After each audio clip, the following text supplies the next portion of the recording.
اسلام سے نہ بھاگو، راہ خدا یہی ہے۔ اے سونے والو جاگو، شمس الضحیٰ یہی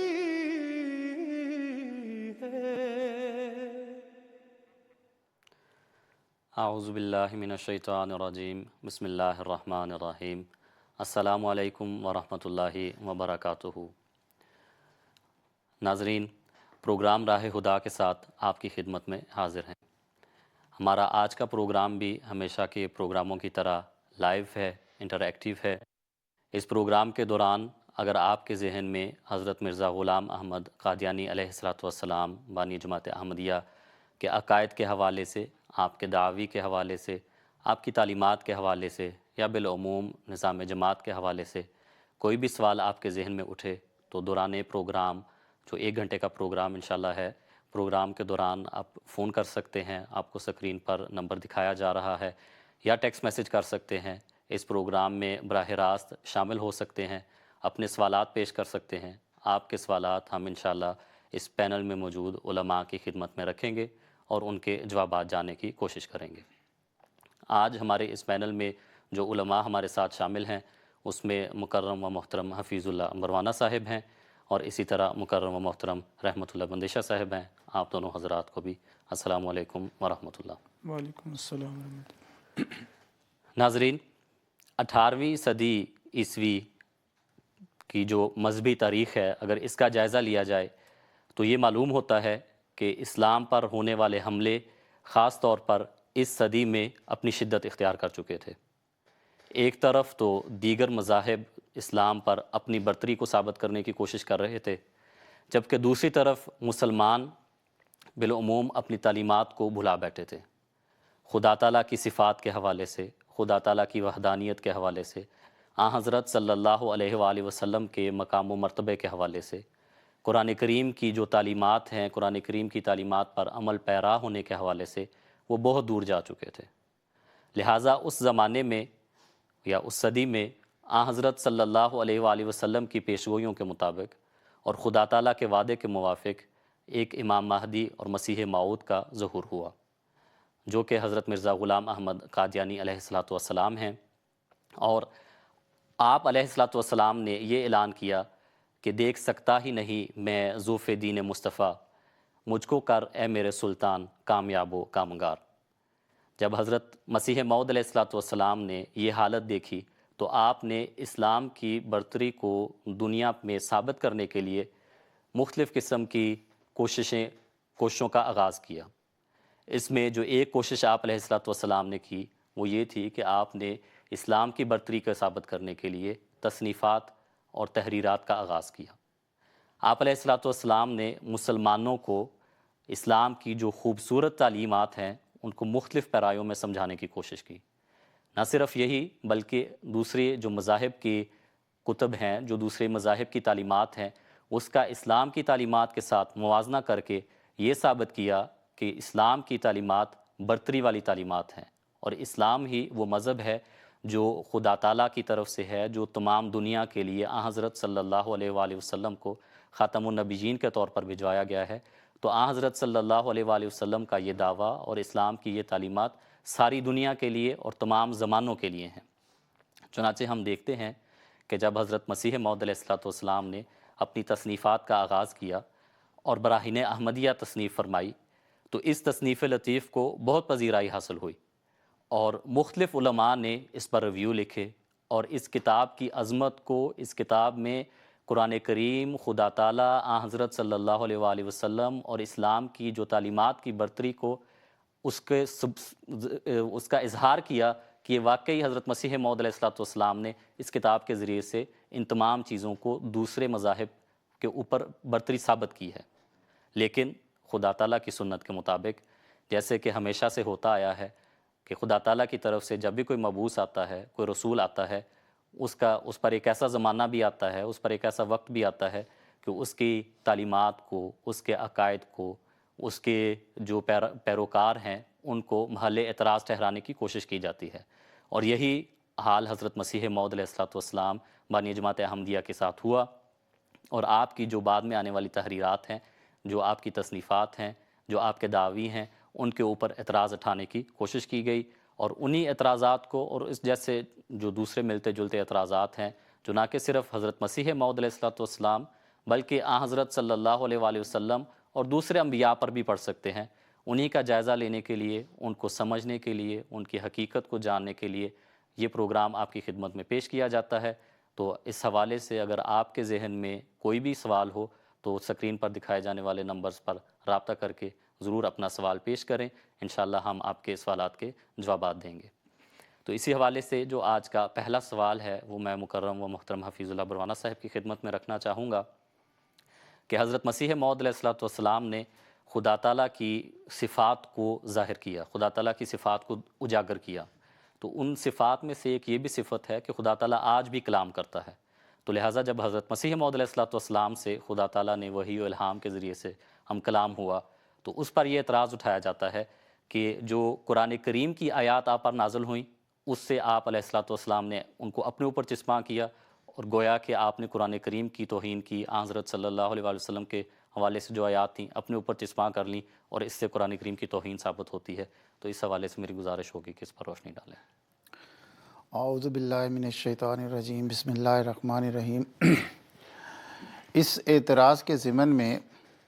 ایک سوال تو پھر یہ اٹھتا ہے کہ قرآن کریم کی جو آیات ہیں وہ کسی امتی پر نازل ہو سکتی ہیں یا نہیں۔ دوسرا یہ بھی سوال ہو سکتا ہے کہ وہ آیات خصوصاً جو مخاطب رسول کریم صلی اللہ علیہ وسلم ہیں، کیا وہ کسی امتی پر نازل ہو سکتی ہیں؟ اور تیسری یہ بھی بات ہے کہ اگر کوئی آیت قرآن کریم کی، خواہ اس میں رسول کریم صلی اللہ علیہ وسلم مخاطب ہیں، اگر وہ کسی امتی پر نازل ہو جاتی ہیں الہاماً یا کشفاً، تو کیا وہ قرآن کریم کی توہین سمجھی جائے گی؟ تو اگر تو یہ واقعی قرآن کریم کی توہین ہے تو پھر ہم ایک چھوٹا سا جواب دینے سے پہلے میں یہ سوال رکھنا چاہتا ہوں کہ وہ موعود جس کے بارے میں رسول کریم صلی اللہ علیہ وسلم نے فرمایا کہ وہ آخری زمانے میں آئے گا، وہ عیسیٰ بن مریم، وہ امام مہدی، جن کو ہم تو مان چکے ہیں، ہماری نظر میں وہ آ چکے اور انہوں نے اپنا کام سر انجام دیا، لیکن وہ ہمارے دوست مسلمان یا دوسرے غیر مذاہب کے جو اس کے آنے کا انتظار کر رہے ہیں اب تک، حضرت عیسیٰ بن مریم کے آسمان سے آنے تھے، جب وہ آئیں گے ان کے عقائد کے مطابق، اور وہ کیا تعلیم دیں گے؟ قرآن کریم کی تعلیم دیں گے، حضور صلی اللہ علیہ وسلم کی سنت سکھائیں گے، وہ حقیقی تعلیم دنیا کے سامنے ان کو راستے کی اور حق کی اصل راستہ دکھائیں گے۔ تو وہ حضرت عیسیٰ علیہ السلام پر اگر قرآن کریم نازل نہیں ہو سکتا تو وہ کس کی تعلیم دیں گے؟ دو ہی باتیں ہیں، اگر وہ حضرت عیسیٰ علیہ السلام دنیا میں ان کے اعتقاد کے مطابق آئیں گے، ان کو قرآن کریم کون سکھائے گا؟ کیونکہ وہ تو قرآن کریم کے ہی محافظ ہوں گے، قرآن کریم کی تعلیم دنیا کو سکھائیں گے۔ کیا علماء سکھائیں گے ان کو؟ پھر سوال یہ پیدا ہوتا ہے کس مذہب کے علماء سکھائیں گے؟ سنیوں کے علماء سکھائیں گے ان کو؟ شیعوں کے سکھائیں گے؟ تو جو حضرت عیسیٰ کو سکھانے والا عالم ہوگا قرآن کریم کا جانا، تو پھر حضرت عیسیٰ کے آنے کی ضرورت ہی نہیں ہے۔ اور اگر یہ کہا جائے کہ ان کو اللہ تعالیٰ سکھائے گا تو سوال یہ پیدا ہوتا ہے کہ وہ پھر قرآن کریم کیسے سکھائے گا خدا تعالیٰ؟ تو ہمیں جو اللہ تعالیٰ نے راستہ دکھایا ہے، کچھ جو خدا کی لائی ہوئی شریعت یا لائی ہوئی تعلیم ہے، اس کو سکھانے کا طریقہ کیا ہے؟ وہ وحی اور الہامی ہے، اس کے علاوہ تو کوئی اور طریق ہمیں بتایا نہیں گیا۔ تو اگر خدا تعالیٰ حضرت عیسیٰ پر تو پھر پورا قرآن وحی کرے گا یا الہام کرے گا، تو سب سے پہلے تو حضرت عیسیٰ قرآن کریم کی ان کے اس اعتراض کے مطابق توہین کر بیٹھیں گے۔ تو حضرت عیسیٰ آنے کے ساتھ ہی توہین کر بیٹھیں گے تو وہ تعلیم آگے کیا سکھائیں گے؟ تو یہ بات درست نہیں بنتی۔ اگر قرآن کریم کے کسی پر نازل ہونے کوئی آیت نازل ہو جاتی ہے خدا کی طرف، وہ کہتا ہے کہ خدا کی طرف سے مجھے یہ الہام ہوا ہے، تو اس کو توہین ہو جاتی ہے، تو پھر تو حضرت عیسیٰ سب سے بڑے توہین کے مرتکب ہوں گے۔ حضرت مسیح موعود علیہ السلام نے کہیں بھی یہ نہیں فرمایا کہ یہ آیت قرآن کریم کی یا یہ سورت میری اور میری جماعت کے متعلق اتری ہے، کہیں بھی نہیں فرمایا۔ حضرت مسیح موعود علیہ السلام نے کیا فرمایا ہے کہ یہ آیت یا یہ جو آیات ہیں جن کا میں نے ذکر کیا، خدا تعالیٰ نے رات کو بطور وحی کے مجھے یہ بتائی ہیں، الہام مجھ پر نازل کی ہیں، اس میں غلط کیا ہے؟ ابھی جو جیسا کہ میں نے بتایا، کیا یہ حضرت مسیح علیہ السلام کا صرف دعویٰ ہے، یا وہ بزرگان، وہ اولیاء جو اسلامی تاریخ میں دیکھتے ہیں جن کی تعداد کئی سو تک پہنچ سکتی ہے، جن کا یہ دعویٰ ہے کہ قرآن کریم کی آیات کے بارے میں ان کے الہامات ہوتے رہے، ان پر وہی نازل ہوتی رہی ہے، تو سب سے پہلے توہین قرآن کا تو پھر ان پر الزام لگنا چاہیے، سب سے ان کو پہلے مورد الزام ٹھہرانا چاہیے۔ میں چند ایک مثالیں ان بزرگان کی دینا چاہتا ہوں۔ سب سے پہلے 6 صدی کے بہت مشہور بزرگ حضرت محی الدین ابن عربی رحمہ اللہ فرماتے ہیں کہ تنزل القرآن علی قلوب الاولیاء من قطع ما کونہ محفوظا لہم ولیکن لہم ذوق الانزال وہذا لبعضہم، کہ قرآن کریم کا جو نزول ہے اولیاء کے دلوں پر، باوجود اس کے کہ وہ اپنی اصلی صورت میں محفوظ ہے، لیکن وہ منقطع نہیں ہوا، اور یہ کیوں؟ ولیکن لہم ذوق الانزال، اللہ تعالیٰ کے ولیوں کو اس نزول کا ذائقہ چکھایا جاتا ہے، اور یہ جو شرف مقام ہے یہ صرف بعض اولیاء کو اللہ تعالیٰ نصیب فرماتا ہے۔ اسی طرح عبد الوہاب شعرانی اور حضرت محی الدین ابن عربی کا بھی یہی مذہب تھا، جیسے کہ میں نے ابھی ایک حوالہ ان کا پیش کیا ہے، اس میں وہ فرماتے ہیں فَيُرْسَلُ، آنے والے مسیح کے بارے مقام فرما رہے ہیں، فَيُرْسَلُ ذَا نُبُوَّةٍ مُطْلَقَةٍ وَيُلْحَمُ بِشَرْعٍ محمد صلی اللہ علیہ وسلم، کہ وہ مسیح موعود کا مقام اس عظیم و شان ولی کا مقام ہے جس پر شریعت محمدیہ مطلقاً نازل ہوگی، اور اس پر نبوت مطلقاً نازل ہوگی، اور جو شریعت محمدیہ بطور الہام کے اتاری جائے گی۔ اچھا، یہ بزرگ تو فرما رہے ہیں کہ آنے والے مسیح پر شریعت جو ہے وہ بطور الہام کے نازل ہو رہی۔ کیسے شریعت وہ کون سی ہے؟ وہ قرآن کریم ہے۔ اس کی قرآن کریم کیا ہے؟ اس کی آیات اور اس کی صورتیں ہیں۔ تو یہ بزرگ فرما رہے ہیں کہ وہ آنے والے موت پر قرآن کریم جو ہے الہاماً اور وحیاً نازل ہوگا۔ یہ کہتے ہیں یہ توہین قرآن ہو گئی ہے۔ اچھا، دوسری بات یہ ہے کہ کیا یہ، جیسے کہ میں نے شروع میں عرض کیا، کیا یہ قرآن کریم کی آیات کسی اور ولی نے، کسی اور بزرگ نے دعویٰ نہیں کیا؟ تو میں آپ کے سامنے چند ایک مثالیں رکھ دیتا ہوں۔ حضرت مجدد الف ثانی رحمہ اللہ اپنے بیٹے کی پیدائش کے متعلق کے موقع پر فرماتے ہیں کہ اللہ تعالیٰ نے سورت مریم کی یہ آیت مجھ پر نازل فرمائی الہاماً، وَنُبَشِّرُكَ بِغُلَامٍ اسْمُهُ یحییٰ۔ اب اس آیت کا مخاطب کون ہے؟ حضرت زکریہ علیہ السلام ہے۔ تو مخاطب تو حضرت زکریہ ہیں۔ یہ مجدد الف ثانی رحمہ اللہ فرماتے ہیں کہ یہ میرے بیٹے کے بارے میں نازل ہوئی ہے، تو توہین تو سب سے پہلے پھر ان پر بھی لگنی چاہیے۔ اسی طرح حضرت خواجہ میر درد بر صغیر پاک و ہند میں بہت بڑا نام ہے، سب جانتے ہیں، وہ کہتے ہیں کہ مجھے یہ آیت نازل ہوئی وَأَنذِرْ عَشِيرَتَكَ الْأَقْرَبِينَ۔ اچھا، یہ آیت جو ہے اس کے مخاطب کون ہے؟ رسول کریم صلی اللہ علیہ وسلم، جو یہ کہتے ہیں کہ جو خصوصاً جو رسول کریم صلی اللہ علیہ وسلم کے مخاطب آیات ہے وہ بھی مرزا صاحب نے کہا کہ مجھ پر نازل ہوئی ہیں، یہ تو بہت بڑی توہین ہو گئی۔ تو خواجہ میر درد صاحب نے بھی یہ توہین کر دی ہے کہ وہ آیت جو رسول کریم صلی اللہ علیہ وسلم جس میں مخاطب تھے، وہ فرماتے ہیں کہ اللہ تعالیٰ نے مجھ پر یہ الہاماً نازل فرمائی۔ اچھا، اسی طرح اور بہت سارے بزرگ ہیں جنہوں نے یہ دعویٰ کیا ہے، ان میں سے ایک حضرت نظام الدین اولیاء، یہ بہت بلند پایہ کے بزرگ ہے، ہر ایک ان کو جانتا ہے۔ یہ فرماتے ہیں کہ اللہ تعالیٰ نے وَمَا أَرْسَلْنَاكَ إِلَّا رَحْمَةً لِّلْعَالَمِينَ مجھ پر نازل فرمائی۔ اب یہ وہ آیت ہے جو خصوصاً حضور صلی اللہ علیہ وسلم کی ذات کے ساتھ ہے کہ آپ کو تمام جہانوں کے لیے رحمت بنا کر بھیجا۔ اچھا، خواجہ نظام الدین اولیاء صاحب فرماتے ہیں کہ اللہ تعالیٰ نے مجھ پر یہ وحی نازل ہوئی۔ تو یہ تو بہت بڑی، ان کے مطابق حضرت خواجہ نظام الدین اولیاء صاحب بھی توہین کر بیٹھے ہیں قرآن کریم کی کہ انہوں نے یہ دعویٰ کیا ہے۔ اچھا، اس کے بعد اہل حدیث کے ایک بہت بڑے بزرگ ہیں حضرت مولوی عبداللہ غزنوی صاحب، ان کے بارے میں آتا ہے، انہوں نے لکھا ہے کہ مجھ پر سورۃ الضحیٰ، سورۃ الانشراح، سورۃ الکوثر، یہ وہ تمام صورتیں ہیں جن کے اولین مخاطب رسول کریم صلی اللہ علیہ وسلم ہیں، اور وہ کہتے ہیں کہ یہ تمام کی تمام مجھ پر نازل ہوئی ہیں الہاماً۔ اچھا، اس کے اوپر ہے ایک اہل سنت کے بزرگ جو ہیں حضرت مولوی غلام علی قصوری صاحب نے اعتراض کیا کہ یہ تو قرآن کریم، جیسے آج حضرت مسیح السلام پر اعتراض کرتے ہیں کہ انہوں نے قرآن کریم کی توہین کر دی ہے، تو اس کے جواب میں ان کے بیٹے نے یہی جواب دیا، اور انہوں نے فرمایا، ان کا بیٹا جو حضرت مولوی عبداللہ غزنوی صاحب ہے، ان کے بیٹے نے فرمایا کہ یہ جو آیات نازل ہوئی ہیں یہ پہلے ان کے مخاطب تو رسول کریم صلی اللہ علیہ وسلم ہیں، لیکن جب کسی بزرگ پر اگر وہ کہتا ہے کہ مجھے پر وحی یا الہام ہوا ہے، تو اس کا مطلب یہ ہے کہ یہ جو انشراح صدر اور خدا تعالیٰ کی رضا اور انعامات ہدایت ہے، جس لائق یہ وہ انسان جس مقام پر ہوتا ہے، خدا تعالیٰ اس کے متحسب المنزلہ وہ انسان اس سے یہ شرف مقام حاصل کرتا ہے، اور اس امر و نواہی وغیرہ میں اس کو حضرت صلی اللہ علیہ وسلم کے حال میں شریک سمجھا جائے گا۔ یہی بات ہم حضرت مسیح موعود السلام کے بارے میں کرتے ہیں، تو وہاں توہین نہیں ہوتی، حضرت مسیح موعود السلام کی ذات میں توہین ہو جاتی ہے۔ تو یہ بہت سارے حوالے ایسے ہیں جن میں بزرگان نے قرآن کریم کی آیات کا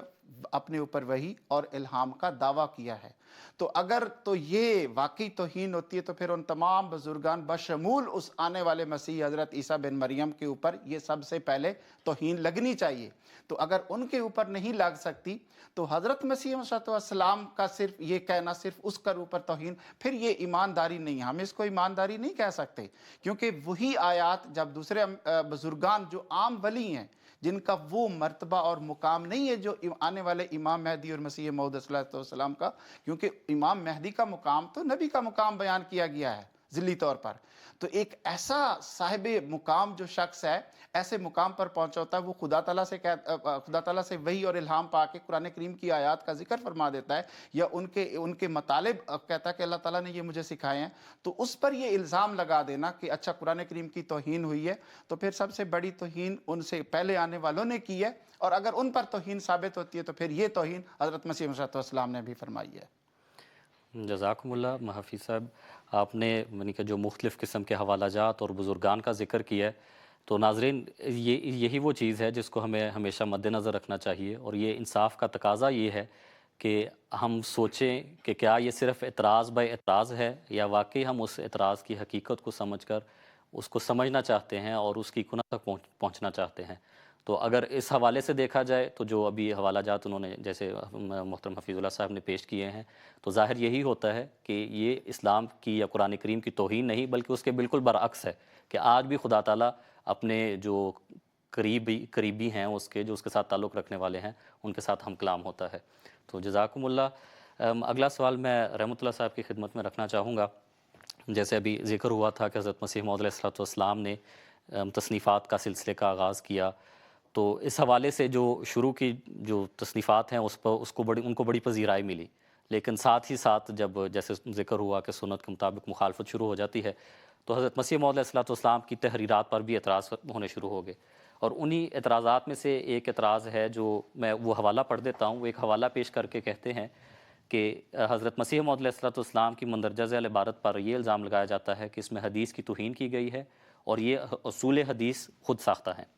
حوالہ یہ ہے، میرے اس دعوے کی حدیث بنیاد نہیں بلکہ قرآن اور وہ وحی ہے جو میرے پر نازل ہوئی۔ ہاں، تائیدی طور پر ہم وہ حدیثیں بھی پیش کرتے ہیں جو قرآن شریف کے مطابق ہیں اور میری وحی کے معارض نہیں، اور دوسری حدیثوں کو ہم ردی کی طرح پھینک دیتے ہیں۔ تو اس جملے پر کہ دوسری حدیثوں کو ہم ردی کی طرح پھینک دیتے ہیں اعتراض کیا جاتا ہے کہ توہین کی ہے۔ جزاکم اللہ۔ بات دراصل یہ ہے کہ ہمیں پہلے قرآن کریم سے اور حضور صلی اللہ علیہ وسلم جس کی طرف یہ احادیث ساری منسوب ہیں،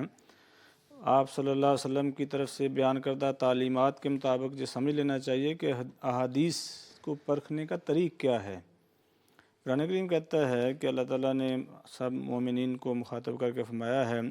کہ اے نبی صلی اللہ علیہ وسلم تو اعلان کر دے کہ فَبِأَيِّ حدیث بَعْدَ اللَّهِ وَآيَاتِهِ يُؤْمِنُونَ، کہ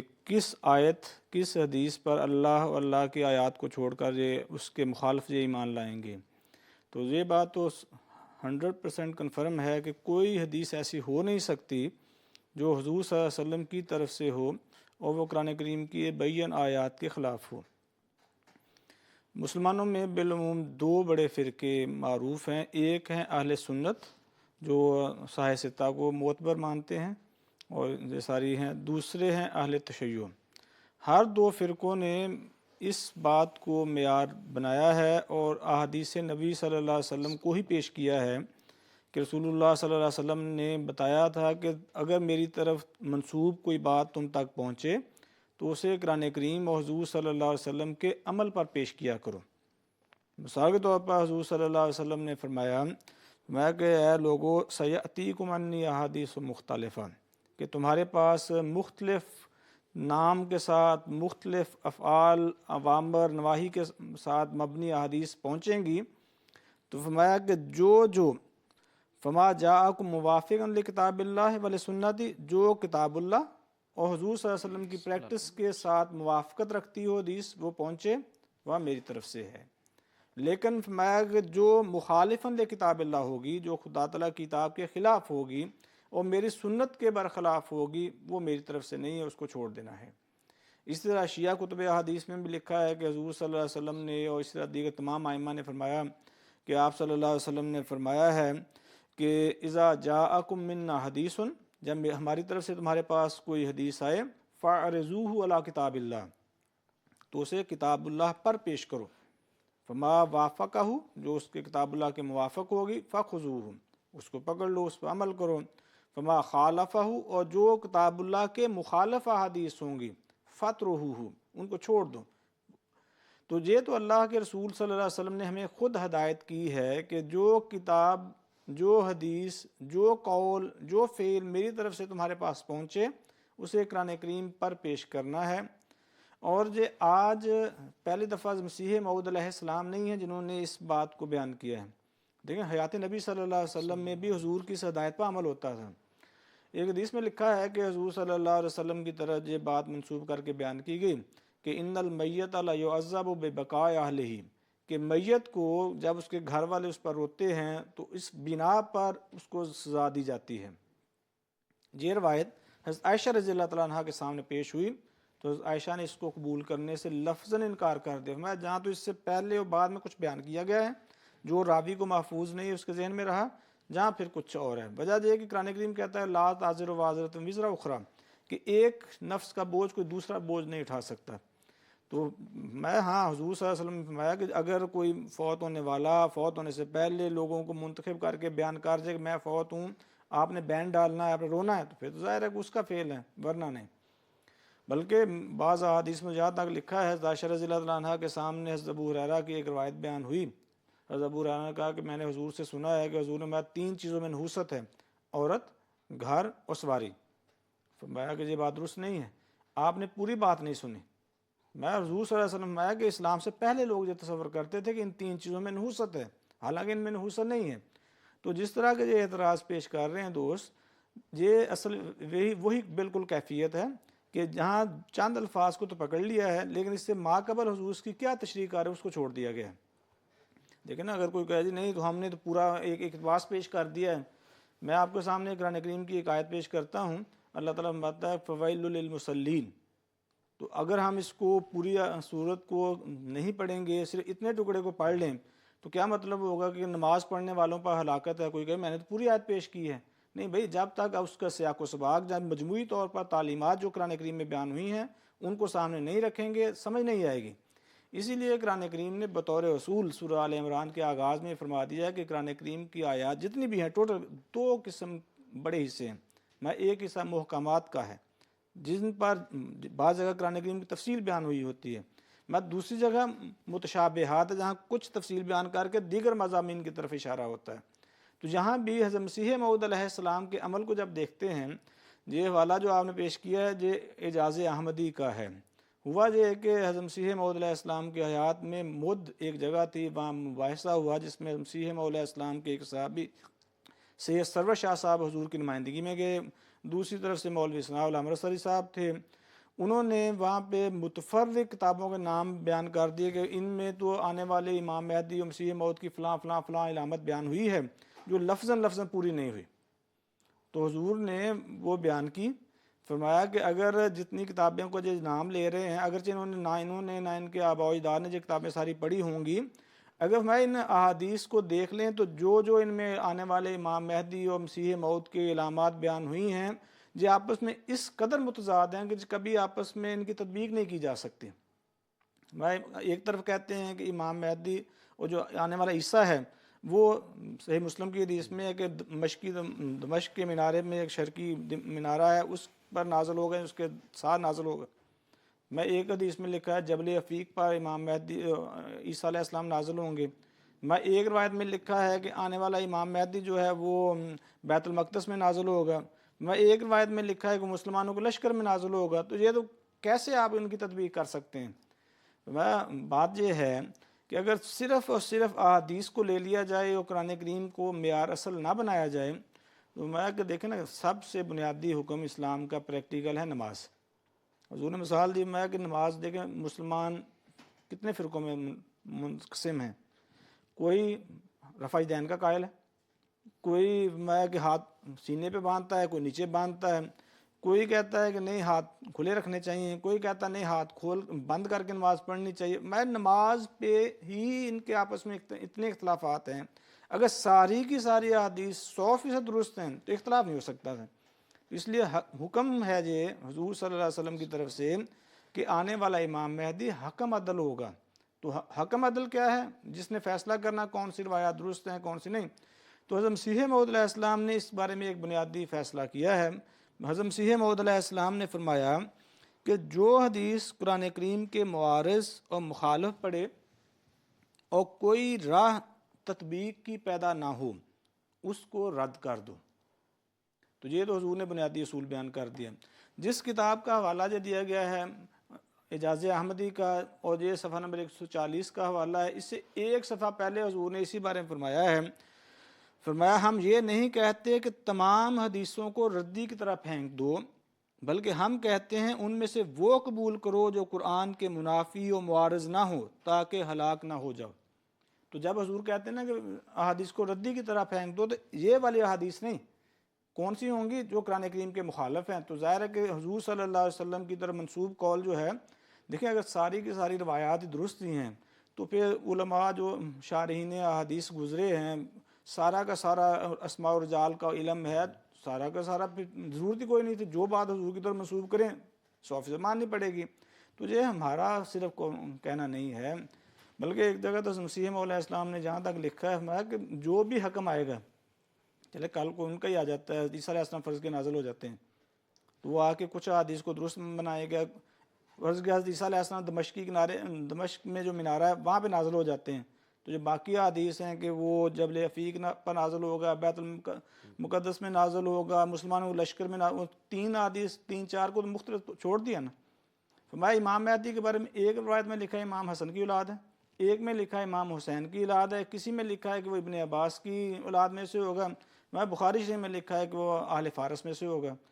تو میں جو بھی حکم آئے گا وہ حکم و عدل ہوگا. حکم و عدل کا کام ہے قرآن کریم کے مخالف جتنے بھی روایات حضور صلی اللہ علیہ وسلم کی طرف منسوب کی جاتی ہیں، عملاً نہیں ہیں وہ روایات، منسوب ہیں، ان کو ردی کی طرح پھینکنا ہے اور کیا کرنا ہے.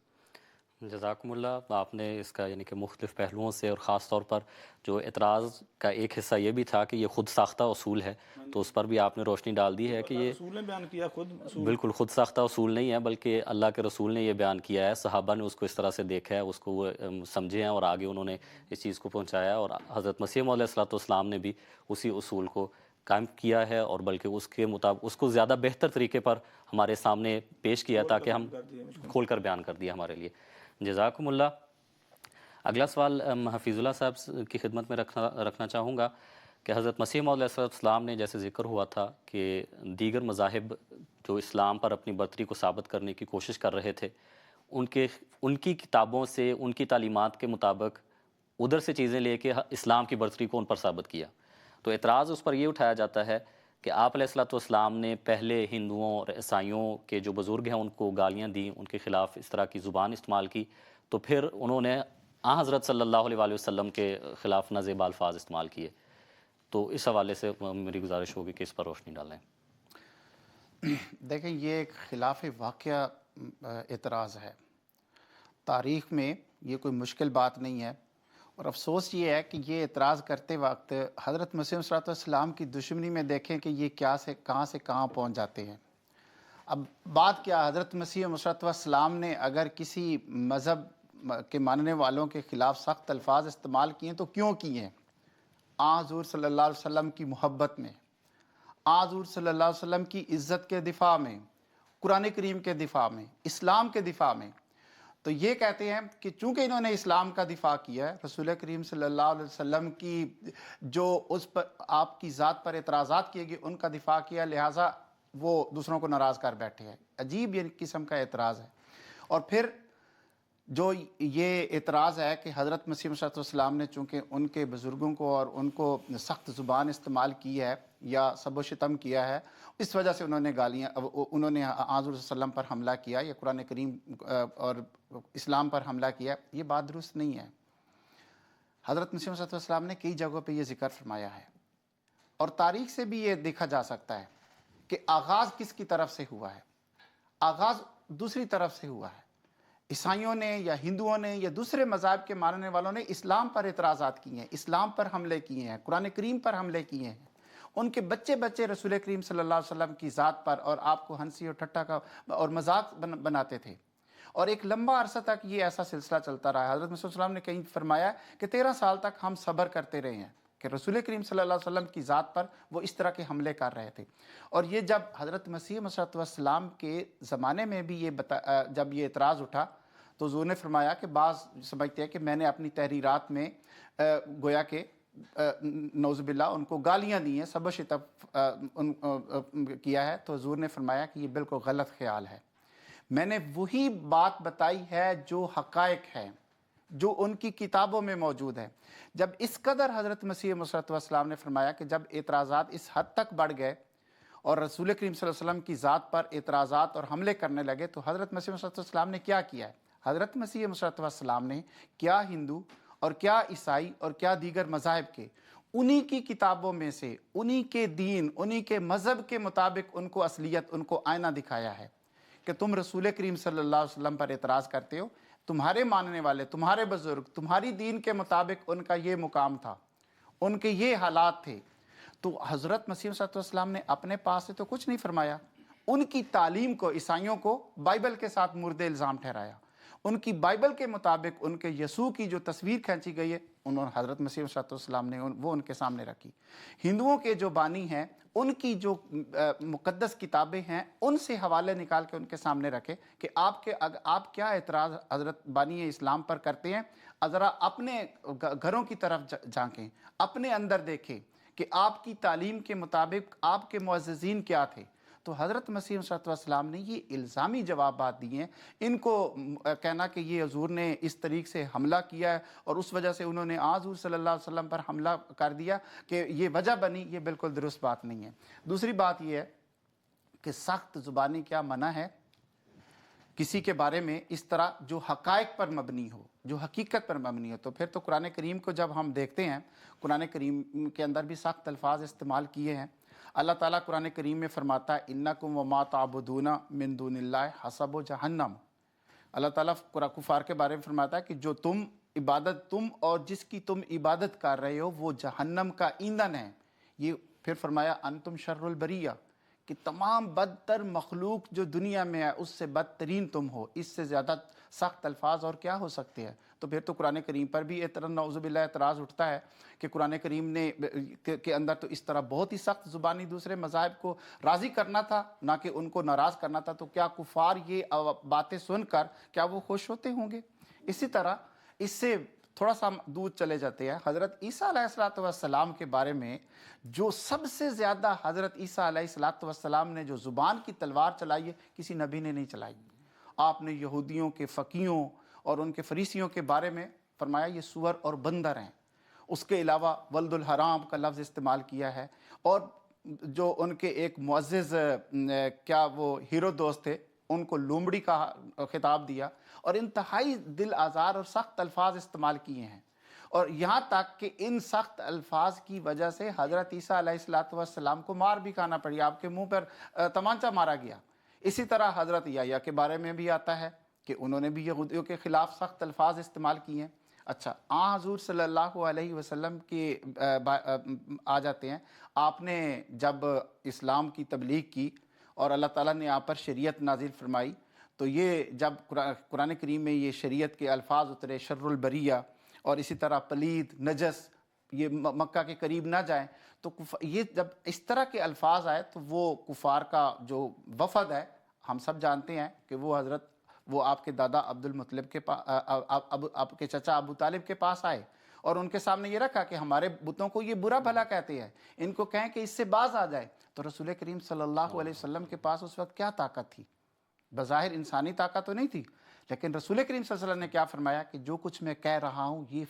خلاف واقعہ نہیں، یہ حقیقت ہے، یہ ایسا ہی ہے، اور میں ان چیزوں سے باز نہیں آ سکتا کیونکہ میرے خدا تعالیٰ نے مجھے یہ بتایا ہے کہ یہ جس کی عبادت کر رہے ہیں ان کا کوئی مقام نہیں، ان کا کوئی حیثیت نہیں ہے، یہ ایک جھوٹ ہے جس کے اوپر یہ چل رہے ہیں، اور یہ سب کچھ وہ ایذاء اور تکالیف اور مصائب اور مشکلات سہنے کے باوجود آپ اپنی تبلیغ سے باز نہیں آئے، اور کفار جو کہ ہر چیز پر آمادہ نظر آتے، صرف ایک ان کا مطالبہ تھا کہ ہمارے بتوں کو برا بھلا کہنا چھوڑ دے، لیکن حضور صلی اللہ علیہ وسلم کیا اس سے باز آئے؟ حضرت حضور صلی اللہ علیہ وسلم نے فرمایا کہ اس بارے میں میری جان چلی جائے، یہ جو مرضی کر لیں، لیکن میں جو خدا تعالیٰ نے مجھے پیغام دیا ہے اس سے میں پیچھے نہیں ہٹوں گا۔ تو یہی بات ہمیں نظر آتی ہے کہ حضرت مسیح موعود والسلام نے کہیں بھی اس کو سب و شتم کہنا، یہ یا گالیاں آپ نے دیں اور دوسروں کو برا بھلا کہا، یہ حقیقت نہیں ہے۔ حضرت مسیح موعود والسلام نے ان کے سامنے وہی رکھا جو ان کی کتابوں میں موجود تھا، جو ان کی کتابوں، ان کے بزرگوں کے مقام اور مرتبے اور جو ان کی تعلیم کے مطابق بیان کیا گیا، خواہ وہ حضرت عیسیٰ جو ان کے ہاں یسوع تھا، یا ہندوؤں کے یا دوسرے مذاہب کے، وہی حضور نے ان کے سامنے رکھا۔ اور کب رکھا؟ اس وقت جب وہ دوسرے مذاہب کے ماننے والے حضور صلی اللہ علیہ وسلم کی ذات پر اعتراضات اور حملے کرنے سے باز نہیں آئے، قرآن کریم اور اسلام پر اعتراض کرنے سے باز نہیں آئے، تو اس وقت حضرت مسیح موعود والسلام نے ان کو اپنا آئینہ دکھایا ہے، نہ کہ حضرت مسیح موعود والسلام نے ان کے اوپر حملے کیے ہیں۔ جزاکم اللہ احسن الجزا۔ اگلا سوال یہ ہمیں ایک سوال موصول ہوا ہے ظہیر احمد صاحب کی طرف سے۔ میں رحمت اللہ صاحب سے درخواست کروں گا کہ وہ اس بارے میں جواب بیان فرمائیں۔ وہ یہ کہتے ہیں کہ اعتراض کیا جاتا ہے کہ امام مہدی نے تو مکہ میں پیدا ہونا تھا، جبکہ حضرت مرزا غلام احمد صاحب قادیانی علیہ السلام جو ہیں وہ قادیان میں پیدا ہوئے ہیں، تو اس کو کس طرح سے سمجھا جا سکتا ہے؟ جزاکم اللہ۔ حضرت آنے والے امام مہدی اور عیسیٰ علیہ السلام کے بارے میں جس طرح میں نے پہلے بھی تذکرہ کیا، متفرق قسم کی احادیث لکھی ہوئی ہیں کتب احادیث میں، بلکہ مقدمہ ابن خلدون میں تو جہاں تک لکھا ہے کہ امام مہدی کے بارے میں جتنی بھی احادیث ہیں وہ ذرا سے خالی نہیں ہیں۔ باقی جہاں تک یہ کہنا کہ صرف مکہ کے بارے میں لکھا ہے، لیکن یہ بات درست نہیں ہے۔ احادیث میں لکھا ہے، مثال کے طور پر بخاری شریف میں لکھا ہے کہ جب سورۃ جمعہ کی آیات نازل ہوئیں کہ وَآخَرِينَ مِنْهُمْ لَمَّا يَلْحَقُوا بِهِمْ، تو اس وقت حضور صلی اللہ علیہ وسلم نے اپنے مجلس میں موجود ایک غیر عرب جو حضرت سلیمان فارسی رضی اللہ عنہ تھے، ان کے کندھے پہ ہاتھ رکھا، بار بار پوچھنے پر تیسری دفعہ فرمایا کہ اگر ایمان ثریا ستارے تک بھی چلا گیا تو ان لوگوں میں سے من ہؤلاء، ان لوگوں میں سے وہاں سے ایمان لا کر دنیا میں قائم کرنے والے آ جائیں گے لوگ، امام مہدی ان لوگوں میں سے آئے گا۔ شیعہ کتب میں جہاں تک حضرت علی رضی اللہ عنہ کی روایت ہے، وہ کہتے ہیں کہ ان حبیبی و خلیلی عہد الیہ، کہ میرے نبی صلی اللہ علیہ وسلم نے، میرے محبوب نے میرے سے یہ پکا وعدہ لیا ہے، عہد لیا ہے کہ اللہ احدث اسمہ احدن، کہ میں آنے والے امام مہدی کا نہ تو نام کسی کو بتاؤں، نہ اس کی جائے پیدائش بتاؤں۔ تو بھئی حضور صلی اللہ علیہ وسلم نے معین نہیں کی کہ کس جگہ پہ اس آنے والے امام مہدی کی جائے پیدائش ہے، بلکہ بعض روایات میں اگر اس کے بالمقابل دیکھیں تو احادیث میں لکھا ہے حضور نے مجھے مشرق کی طرف سے ٹھنڈی ہوا آتی ہے، اور مکہ سے مشرق قادیان ہے، ہندوستان ہے،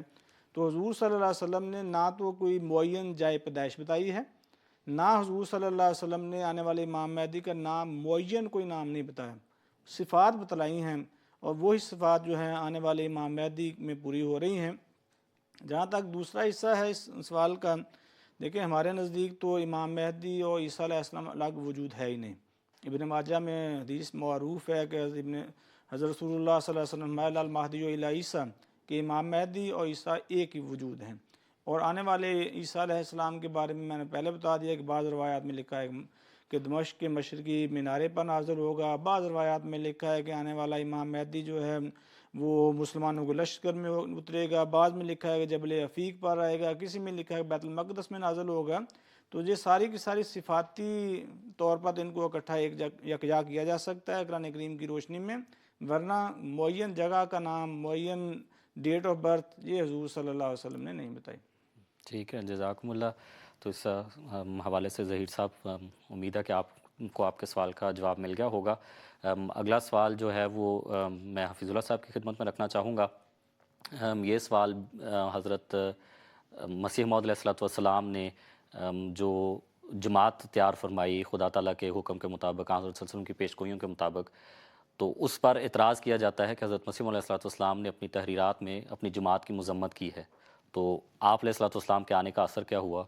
کیونکہ آپ اپنی جماعت کی مذمت کر رہے ہیں؟ دیکھیں، حضرت مسیح صلی السلام نے جہاں سے یہ صاحب جس کتاب کا حوالہ دے رہے ہیں، یہ بالکل یعنی کہ شروع کے زمانہ کی یہ کتاب ہے حضرت مسیح السلام کے دعویٰ کے بعد کی، جہاں کہیں یہ ذکر فرمایا ہے، لیکن یہ بھی دیکھنا چاہیے کہ حضرت مسیح السلام نے متعدد جگہ پر، بے شمار جگہوں پر اپنی جماعت کی کس طرح تعریف فرمائی ہے۔ تو ایمان لانے کے فوراً بعد کوئی بھی اعلیٰ مقام پر فائز نہیں ہو جاتا، اس کے لیے تربیت ضروری ہوتی ہے۔ حضور صلی اللہ علیہ وسلم کی اگر جب ہم زندگی پر مطالعہ کرتے ہیں اور آپ کے صحابہ کا، حضرت ابو ذر غفاری کو کون نہیں جانتے؟ تو ایک دفعہ ان کا کسی کے ساتھ کوئی جھگڑا تھا، تو حضور نے فرمایا یا ابا ذر انکا امرؤن فیک جاہلیہ، کہ تیرے اندر ابھی تک بھی وہ جاہلیت کی چیزیں نظر آتی ہیں۔ اب کوئی یہ کہہ دے کہ حضرت رسول کریم صلی اللہ علیہ وسلم نے تو اپنے صحابہ کی مذمت کر دی ہے، حالانکہ وہ تو صحابی تھے، تو یہ مذمت بن جاتی ہے، تو یہ بات درست نہیں ہے۔ اب قرآن کریم میں جب ہمیں قرآن کریم کی مطالعہ کرتے ہیں تو خدا تعالیٰ کی جو آپ حضور وسلم کی یا دوسرے انبیاء کی بھی صفت نذیر اور بشیر بیان کی گئی ہے کہ وہ بشارتیں بھی دیتے ہیں اور ڈراتے بھی ہیں۔ تو جب ہم حضور صلی اللہ علیہ وسلم کے صحابہ کو دیکھتے ہیں تو حضور صلی اللہ علیہ وسلم کے صحابہ نے آپ کی تربیت کے بعد وہ اصحابی النجوم ہیں، ورنہ اس سے پہلے اللہ تعالیٰ کیا فرماتا ہے ان کانوا من قبل لفی ضلال مبین، لیکن جب ان کی تربیت ہوئی، جب ان کو اللہ تعالیٰ کے رسول نے ان کو روحانیت کے رنگ میں ڈالا تو وہ کیا، وہ اصحابی النجوم کہلائے۔ اب سورۃ جمعہ کی ذکر کر رہے ہیں، اس میں اللہ تعالیٰ فرماتا ہے وَإِذَا رَأَوْا تِجَارَةً أَوْ لَهْوًا انفضوا إِلَيْهَا وَتَرَكُوكَ قَائِمًا۔ اب نماز کی فضیلت کے بارے میں معاذ اللہ صحابہ نہیں جانتے تھے، اور وہ بھی فرض نماز، اور وہ بھی جمعہ کی نماز۔ اللہ تعالیٰ فرما رہا ہے کہ جب وہ تجارت دیکھتے ہیں یا کوئی کھیل کود کا تو وہ تجھ کو اکیلا چھوڑ دیتے ہیں اور وہاں بھاگ جاتے ہیں۔ قُلْ مَا عِنْدَ اللَّهِ خَيْرٌ مِّنَ اللَّهْوِ وَمِنَ التِّجَارَةِ۔ تو یہ اب معاذ اللہ یہ کہنا، یہاں پہ کوئی اعتراض کرنے والا ہے کہ حضور صلی اللہ علیہ وسلم اتنی تربیت نہیں کر سکے کہ ایمان لانے کے بعد، یہ صحابہ کا ذکر ہے نا جو آپ پر ایمان لانے والے، جو آپ کے پیچھے نمازیں ادا کرنے والے ہیں، کہ یہ حال تھا کہ نمازیں چھوڑ کے وہ دنیا داری کے پیچھے بھاگ جاتے تھے۔ لیکن یہی جب ان کی تربیت فرمائی تو بعد میں اللہ تعالیٰ فرماتا تتجافا جنوبہم عن المضاجع، کہ ایک فرض نمازیں تو کیا، وہ تو راتوں کو اٹھ کر خدا تعالیٰ کے ساتھ ان کا ایسا تعلق پیدا ہو گیا ہے کہ وہ اپنی آرام گاہوں کو چھوڑ دیتے ہیں، وہ دنیا کی آرام قربان کر کے خدا تعالیٰ کے ساتھ دل لگاتے ہیں۔ خدا تعالیٰ نے بعد میں انہی لوگوں کی گواہی دی۔ تو یہی اصل بات ہوتی ہے کہ جب اللہ تعالیٰ جب کوئی نبی بھیجتا ہے تو وہ نبی کے پہلے دن کے آنے کے ساتھ انقلاب نہیں آ جاتا، ان کے ایمان لانے والے جو اس پر ایمان لاتے ہیں ان کے ایمان اور ان مقام اور ایقان اور عقائد میں آہستہ آہستہ اضافہ ہوتا ہے۔ یہی وجہ ہے کہ جو اب خدا تعالیٰ کے نبی ہوتے ہیں ان کے قریب ترین جو رہتے ہیں وہی اس سے استفادہ کرتے ہیں، اور ان کی جو محافل میں بیٹھتے ہیں وہ خدا تعالیٰ سے بہت بڑے مقام اور اجر پاتے ہیں۔ اب دنیا کے مال کی کس کو ہوس نہیں ہوتی؟ ابھی جو آیت میں نے آپ کے سامنے پیش کی ہے اس میں مال کا ہی ذکر ہے کہ وہ نماز اور اس کو چھوڑ کے، لیکن وہی صحابہ آپ صلی اللہ علیہ وسلم کی تربیت میں آ کر وہ کوئی گھر کا سارا سامان لا کے آپ کے قدموں میں نچھاور کر دیتا ہے، تو کوئی آدھا سامان لا کے نچھاور کر دیتا ہے، تو کوئی قحط کے دنوں میں اپنی تجارت کا ایک بہت بڑا حصہ جو ہے وہ غرباء اور فقراء میں بانٹ دیتا ہے۔ تو اس مقام تک پہنچنے کے لیے وقت چاہیے ہوتا ہے۔ یہی بات ہے کہ حضرت مسیح علیہ السلام نے جب ان کی تربیت فرمائی تو اس میں پھر نور الدین بھی نکلے، اس میں جو بے شمار ہم صحابہ کا ذکر، ان کی قربانیاں اور ان کے بارے میں حضرت مسیح علیہ السلام نے جو بیان فرمایا ہے، ان میں سے میں صرف ایک کا ذکر کرتا ہوں، جو بہت سارے حضور کے اقتباسات ہیں، باقی مناسبت میں صرف ایک آپ کے سامنے رکھنا چاہتا ہوں۔ حضور فرماتے ہیں کہ میں حلفاً کہہ سکتا ہوں کہ کم از کم 1,00,000 آدمی میری جماعت میں ایسے ہیں۔ یہ حضرت مسیح علیہ السلام کے زمانے کی بات ہے، اب تو اللہ تعالیٰ کے فضل سے وہ تعداد بہت بڑھ چکی ہے کہ 1,00,000 آدمی میری جماعت میں ایسے ہیں کہ سچے دل سے میرے پر ایمان لائے ہیں اور اعمال صالح بجا لاتے ہیں، اور باتیں سننے کے وقت ایسے روتے ہیں کہ ان کے گریباں تر ہو جاتے ہیں۔ میں اپنے 1000 بیعت کنندہ گان میں اس قدر تبدیلی دیکھتا ہوں کہ موسیٰ نبی کے پیرو ان سے جو ان کی زندگی میں ان پر ایمان لائے تھے 1000 درجہ ان کو بہتر خیال کرتا ہوں۔ حضرت موسیٰ کے زمانے میں کیا تھا کہ 40 سال اپنی قوم کو چھوڑا تو وہ تمام کے تمام ایک بچڑے کو معبود بنا بیٹھے۔ اب یہ اعتراض کریں کہ حضرت موسیٰ علیہ السلام نے ان کی کیا تربیت فرمائی، تو یہ حضور فرما رہے ہیں اچھا، اور ان کے چہروں پر صحابہ کے اعتقاد اور صلاحیت کا نور پاتا ہوں۔ شاذ و نادر کے طور پر اگر کوئی اپنے فطرتی نقص کی وجہ سے صلاحیت میں کم رہا ہو تو وہ شاذ و نادر میں داخل ہے۔ تو حضور نے جہاں بیان فرمایا ہے یہ شاذ و نادر ہے، حضور نے خود بیان فرمایا ہے کہ کوئی فطرت کی وجہ سے اس میں اگر کوئی نقص ہے تو یہ چند قلیل بہت ہی کم تعداد ہے۔ میں دیکھتا ہوں کہ میری جماعت نے جس قدر نیکی اور صلاحیت میں ترقی کی ہے یہ بھی ایک معجزہ ہے، پھر بھی ہمیشہ ان کو ترقیات کے لیے ترغیب دیتا ہوں اور ان کی نیکیاں ان کو نہیں سناتا مگر دل میں خوش ہوں۔ تو یہ اصل بات ہے جو حضرت مسیح علیہ السلام نے بیان فرمائی ہے۔ ٹھیک ہے، جزاکم اللہ احسن الجزا۔ اگلا سوال میں رحمۃ اللہ صاحب کی خدمت میں رکھنا چاہوں گا۔ یہ ایک سوال ہے جو قرآن کریم کی ایک آیت کو پیش کر کے پیش کیا جاتا ہے، وہ یہ ہے کہ وَمَا أَرْسَلْنَا مِن رَّسُولٍ إِلَّا بِلِسَانِ قَوْمِهِ لِيُبَيِّنَ لَهُمْ، کہ ہم کسی بھی رسول کو بھیجتے ہیں تو اس کی قوم کی زبان اس میں بھیجتے ہیں، یعنی کہ وہ اپنی قوم کی زبان بولتا ہوتا ہے تاکہ وہ ان کے سامنے اس کو واضح طور پر بیان کرے۔ تو حضرت مسیح موعود علیہ السلام پر جو اعتراض کیا جاتا ہے وہ یہ ہے کہ آپ کو مختلف زبانوں میں الہام ہوئے، پنجابی میں الہام بھی ہوئے ہیں، پھر عربی میں ہے، اسی طرح دوسری زبانوں کے الہامات آپ پائے جاتے ہیں، تو یہ قرآن کریم کی اس آیت کے خلاف نہیں؟ اور کیا حضرت مسیح موعود علیہ السلام پھر جو وہ اعتراض کرتے ہیں کہ وہ درست نہیں؟ دیکھیں، حضرت مسیح موعود علیہ السلام کسی خاص قوم یا قبیلے کے لیے تو آئے نہیں تھے۔ حضرت مسیح موعود علیہ السلام جو ہیں حضور صلی اللہ علیہ وسلم کی اتباع میں آپ آئے ہیں، تو پہلے حضور کی اپنی زبان میں کیا الہامات ہوئے؟ ہاں، حضور عربی بھی حضور جانتے تھے، اردو بھی جانتے تھے، پنجابی بھی جانتے تھے۔ بات مسئلہ یہ ہے کہ دیکھیں، بعض اعتراضات جو ہے نا اس وقت کر دیے جاتے ہیں جب اپنے عقائد کے بارے میں سوچا بھی نہیں ہوتا۔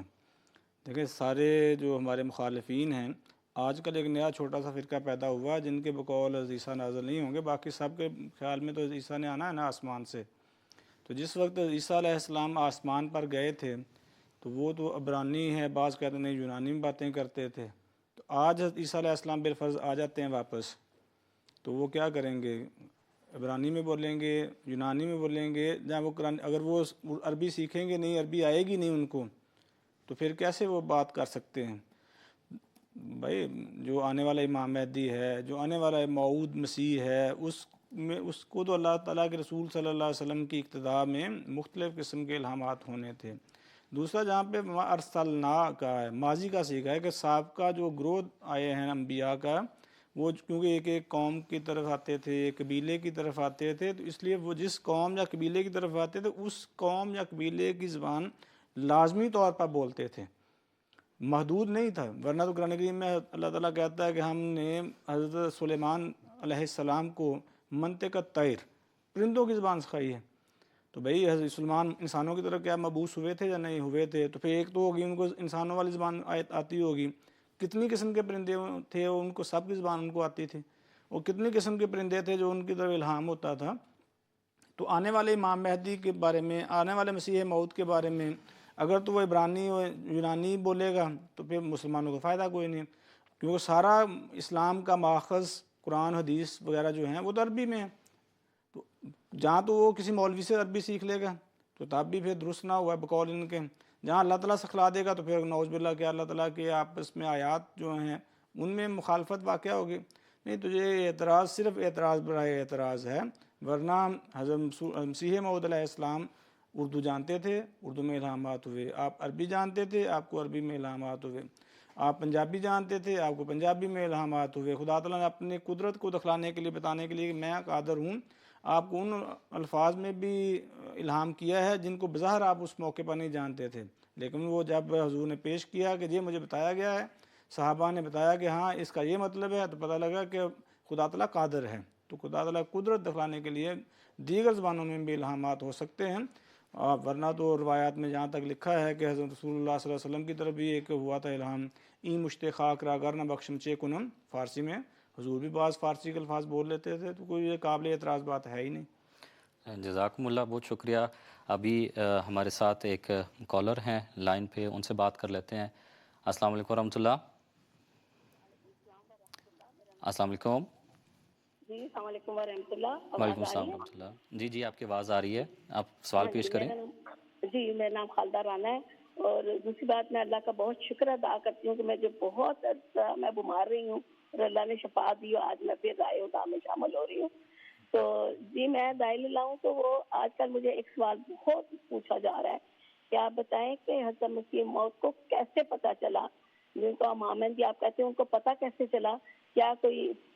فرشتے نے الہام دیا یا کسی خبر کیسی آئی، ان کو کیسے پتہ چلا؟ تو میں سادی عورت ہوں، جتنا مجھے آتا ہے میں نے ان کو سمجھایا، لیکن وہ چاہتے ہیں کہ ان کے لفاظ سننا چاہتے ہیں جو لفاظوں میں ان کو آیا اور انہوں نے اپنی زبان سے بتایا۔ ٹھیک ہے، جزاکم اللہ، بہت شکریہ۔ ابھی میں حفیظ اللہ صاحب سے درخواست کروں گا کہ اس سوال پر روشنی ڈالیں۔ حضرت مسیح مصطفیٰ والسلام کو اسی ذات، اسی ہستی نے یہ بتایا جو ہستی تمام انبیاء کو جس نے مبعوث کیا، اور وہ خدا تعالیٰ کی ذات ہے، اور حضرت مسیح مصطفیٰ والسلام نے جا بجا اس کا ذکر فرمایا ہے۔ اور یہی ہمارا تو یہ ایمان اور عقیدہ ہے کہ اللہ تعالیٰ ہی کھڑا کرتا ہے کسی کو روحانی میدان میں، خدا تعالیٰ ہی بھیجتا ہے، خدا تعالیٰ کے سوا دنیا کی روحانی میدان میں اور کوئی کھڑا نہیں کر سکتا۔ اگر کوئی منصوبہ ساز ہے، اپنے ذاتی منصوبے کے تحت اگر کوئی کھڑا تھا، تو اللہ تعالیٰ فرماتا ہے وہ کامیاب کبھی نہیں ہو سکتا قرآن کریم میں۔ تو حضرت مسیح صلی اللہ علیہ وسلم نے ایک نہیں متعدد الہامات ہیں، آپ نے جو بھی دعویٰ کیا ہے وہ خدا تعالیٰ سے روشنی پا کر، خدا تعالیٰ سے الہام اور وحی پا کر۔ ابھی ہم الہام اور وحی کی بات کر رہے تھے، حضرت مسیح صلی اللہ علیہ وسلم کی کتاب التذکرہ ہے، اس میں الہامات سارے موجود ہیں، کئی قرآن کریم کی آیات آپ پر الہام نازل ہوئیں۔ فقد لبثت فیکم عمرا من قبلہ افلا تعقلون، یہ آیت قرآن کریم کی حضرت مسیح صلی اللہ علیہ وسلم پر نازل ہوئی۔ تو جب آپ نے امام مہدی کا دعویٰ کیا تو خدا تعالیٰ نے آپ کو الہاماً بتایا کہ آپ اس زمانہ کے امام مہدی ہیں۔ جب آپ نے حضرت عیسیٰ علیہ السلام کی وفات جو بنی اسرائیل کی طرف تھا جب دنیا کے سامنے رکھا، تو وہ بھی قرآن کریم کی روشنی میں، اور آج حضرت اللہ تعالیٰ کی طرف سے آپ کو بتانے کے بعد آپ نے فرمایا کہ وہ عیسیٰ بن مریم جو اللہ تعالیٰ کی نے بنی اسرائیل میں بھیجا تھا وہ فوت ہو چکا ہے، اور اللہ تعالیٰ نے آپ کو یہ بتایا کہ ان آیات کے مصداق اور ان نبوات کے مصداق آپ ہیں، اس وقت آپ وہ ابن مریم ہے جو حضرت حضور صلی اللہ علیہ وسلم کی امت کی اصلاح کے لیے بھیجے گئے ہیں۔ تو آپ نے جہاں ابن مریم کا دعویٰ کیا وہ اللہ تعالیٰ کے الہامات اور وحی کی روشنی میں فرمایا، جہاں آپ نے اپنی نبوت کا دعویٰ کیا ہے وہ بھی اللہ تعالیٰ کے بتانے پہ کیا ہے۔ وآخرین منہم لما یلحقون، جو قرآن کریم کی آیات ہے، اس کی تفسیر اور اس کی تعویل اور ثابت کیا کہ اللہ تعالیٰ نے جو یہاں پہ بیان فرمایا اور جو بعثت ثانیہ ہے اس کا مصداق میں ہوں، جو رسول کریم صلی اللہ علیہ وسلم نے فرمایا تھا۔ اور اس آیت کی تشریح میں کہ وآخرین منہم لما یلحقون بہم کی تشریح جو حضور نے فرمائی، کیونکہ صحابہ کو بھی یقین تھا کہ وہ حضرت حضور صلی اللہ علیہ وسلم تو دوبارہ دنیا میں نہیں آئیں گے، یہ کون ہے؟ تو جو اس کی تشریح کے مطابق آپ نے فرمایا وہ دوبارہ بعثت جو حضور صلی اللہ علیہ وسلم کی ہونی تھی وہ میرے ذریعے ہوئی اور میں اس کا ذل ہوں۔ اور یہی لیکن تمام آپ کے دعوی جو ہیں وہ قرآن کریم کی روشنی میں حضور صلی اللہ علیہ وسلم کی احادیث کے عین مطابق ہے۔ حضرت مسیح صلی اللہ علیہ وسلم نے تو کوئی ایک لفظ بھی اپنے پاس سے نہیں کہا۔ جب اللہ تعالیٰ نے آپ پر یہ عقدہ کھولا، آپ نے برہائن احمدیہ لکھی، اس میں کئی ایسے آپ نے قرآن کریم کی آیات اور الہامات کا ذکر فرمایا ہے، لیکن اس کا مصداق اپنے آپ کو نہیں ٹھہرایا جب تک خدا تعالیٰ نے آپ کو واضح نہیں بتا دیا۔ تو ہمارا یہ ایمان ہے کہ حضرت مسیح موعود علیہ السلام نے جب بھی دعویٰ فرمایا ہے مہدویت کا یا مسیحیت کا یا ذلی نبی ہونے کا، تو وہ قرآن کریم کی روشنی میں اور خدا تعالیٰ کی تائید اور آپ کے وحی اور الہام کے ذریعے ہی فرمایا، نہ کہ اپنے پاس سے فرمایا۔ بلکہ جب مسیح علیہ السلام نے کتاب لکھی نا عز اللہ وغیرہ، تو پہلے مسیح علیہ السلام پر الہام نازل ہوا کہ مسیح عیسی ابن مریم رسول اللہ فوت ہو چکا، اور وعدہ کے موافق اور مسیح کے رنگ میں تو آیا، وکان وعد اللہ مفعولا، شاید اس میں ایک لفظ آگے پیچھے ہے، تو حضور نے اس کے بعد عز اللہ ہم توضیح مرام یہ ساری کتابیں فوری طور پر، میں پہلے ہم تعویل کرتے تھے، اب خدا تعالیٰ نے لفظاً بھی بتا دیا ہے، تو پھر حضور نے بتا دیا، تو حضور اپنی طرف سے حفیظ صاحب نے بتایا کہ اپنی طرف سے از خود کوئی دعویٰ نہیں کر دیتے تھے۔ دیکھیں براہین احمدیہ میں حضور کو نبی اللہ کے نام سے پکارا گیا تھا، حضور نہیں کہا، جب تک خدا تعالیٰ نے کہا نہیں کہ اعلان کرو، تو اس کے لیے حضور نے پھر تشریح بھی کر دیا، پڑھ لیں ایک غلطی کا ازالہ کتاب، اس میں حضور نے بتا دیا۔ گویا کہ یہ کوئی ایسی بات نہیں ہے جو پہلے انبیاء کسی اور طریقے سے ان کو خدا تعالیٰ بتاتا تھا تو اب بالکل کوئی اور نیا طریقہ ایجاد ہونا چاہیے تھا، بلکہ طریق یا سنت تو وہی رہے گی جو خدا تعالیٰ نے ازل سے بنائی ہے، اور اسی سنت کے مطابق جو ہیں وہ تمام انبیاء کو خدا تعالیٰ بتاتا رہے، اور اسی سنت کے مطابق حضرت مسیح علیہ السلام کو بھی بتایا۔ جزاکم اللہ، بہت شکریہ۔ ابھی ہمارے پاس جو وقت ہے وہ بھی نسبتاً کم ہے، لیکن ابھی الہامات کا ذکر ہو رہا تھا، حفیظ اللہ صاحب نے بھی الہام کا ذکر کیا، آپ بھی اس سے پہلے جو سوال تھا جو اعتراض اٹھایا جاتا ہے اس میں ہم الہامات کا ذکر کر رہے تھے، تو حضرت مسیح علیہ السلام کے الہامات کے حوالے سے یہ بھی کہا جاتا ہے کہ بعض الہامات شاید پورے نہیں ہوئے، جن میں سے ایک الہام یا اعتراض اس رنگ میں پیش کیا جاتا ہے کہ حضرت مسیح علیہ السلام کو الہام ہوا کہ آپ کے ایک 5واں لڑکا ہوگا، لیکن وہ پورا نہیں ہوا، تو اس پر روشنی۔ جزاکم اللہ، یہ بات درست ہے، مسیح موعود علیہ السلام کو الہاماً بتلایا گیا تھا کہ آپ کے گھر میں ایک اور لڑکا پیدا ہوگا 5واں، تو اس پہ حضور نے خود تشریح کی ہے حقیقت الوحی میں۔ ایک تو فرمایا کہ دیکھیں پہلے چوتھے کا ہوا، مرزا مبارک احمد صاحب پیدا ہوئے، جب 5ویں کا ہوا تو فرمایا کہ نافلہ تلق، یہ تیرے لیے تیرا پوتا بھی ہو سکتا ہے۔ باقی اگر صرف سمپل قرآن کریم کو دیکھ لیں تو قرآن کریم نے ابن جو ہے وہ بیٹے کے لیے بھی استعمال کیا ہے لفظ، اور بیٹے کے لیے بھی استعمال کیا ہے۔ مثال کے طور پر قرآن کریم کہتا ہے حضرت ابراہیم علیہ السلام کے حوالے سے کہ وَوَهَبْنَا اسحاق و یعقوب، کہ ابراہیم ہم نے تجھے اسحاق اور یعقوب عنایت کیے ہیں، تو حضرت یعقوب تو حضرت ابراہیم کے بیٹے نہیں تھے بلکہ حضرت اسحاق کے بیٹے تھے، حالانکہ خدا تعالیٰ کہتا ہے کہ ہم نے تجھے ابراہیم دیے ہیں۔ دیکھیں شروع سے لے کر اینڈ تک قرآن کریم میں جگہ جگہ آتا ہے کہ یا بنی اسرائیل، یا بنی اسرائیل، اے بنی اسرائیل کے بیٹو، اے اسرائیل کے بیٹو، تو اسرائیل تو حضرت یعقوب کا لقب تھا۔ بے حضور صلی اللہ علیہ وسلم کی حیات میں موجود جو یہودی تھے وہ حضرت یعقوب کے براہ راست بیٹے تو نہیں تھے، نسل تھے، تو نسل کے لیے بھی بنی کا لفظ، ابن کا لفظ استعمال ہو سکتا ہے۔ حضرت مسیح موعود علیہ السلام کو اس طرح کے جب الہامات ہوئے، ساتھ ایک اور الہام بھی ہوا تھا کہ وَقَفَا حَاذَا، کہ جب اولاد کے بارے میں الہامات ہوئے تو اگرچہ 5ویں کا ہوا، چوتھے کا ہوا، تو بعد میں خدا تعالیٰ نے یہ کہا کہ جو تیرے ہم عنایت کر چکے ہیں یہ تیرے لیے کافی ہے۔ ہاں دوسرا الہام یہ کر دیا اللہ تعالیٰ نے معنوں میں کہ يَنْقَطِعُ مِنْ آبَائِكَ وَيُبْدَأُ مِنْ، کہ تیرے آباء و اجداد سے اب جو نسل چل رہی تھی اس کو منقطع کیا جاتا ہے، اور مرزا صاحب سے حضرت مسیح موعود علیہ السلام سے اس نئی نسل کا آغاز کیا جاتا ہے۔ تو جب حضور پر یہ الہامات نازل ہوئے، حضرت مسیح موعود علیہ السلام کے جو قریبی عزیز تھے وہ 70 سے زائد احباب موجود تھے۔ اب صرف حضرت مسیح موعود علیہ السلام کی اولاد، جہاں آپ کے قریبی عزیزوں میں سے جنہوں نے حضرت مسیح موعود علیہ السلام کو مانا ہے صرف وہ رہ گئے ہیں، وہ جو الہام تھا کہ يَنْقَطِعُ مِنْ آبَائِكَ وَيُبْدَأُ مِنْ، تو حضرت مسیح موعود علیہ السلام نے خود حقیقت الوحی میں اپنے بیٹے کے لیے، بیٹے کے بیٹے یعنی حضرت مرزا بشیر الدین محمود احمد رضی اللہ عنہ کے بیٹے کے لیے اس کو بطور پیشگوئی استعمال کیا ہے، اور یہ بات رسول اللہ صلی اللہ علیہ وسلم نے بھی کہی تھی، حسن و حسین کو میرے بیٹے ہیں، حالانکہ وہ نواسے تھے۔ ٹھیک ہے، جزاکم اللہ۔ اس حوالے سے یہ سوال بھی ہم نے واضح طور پر سمجھ لیا ہے، اور اسی طرح جو دوسرے سوالات کیے گئے تھے یا اعتراضات بھجوائے گئے تھے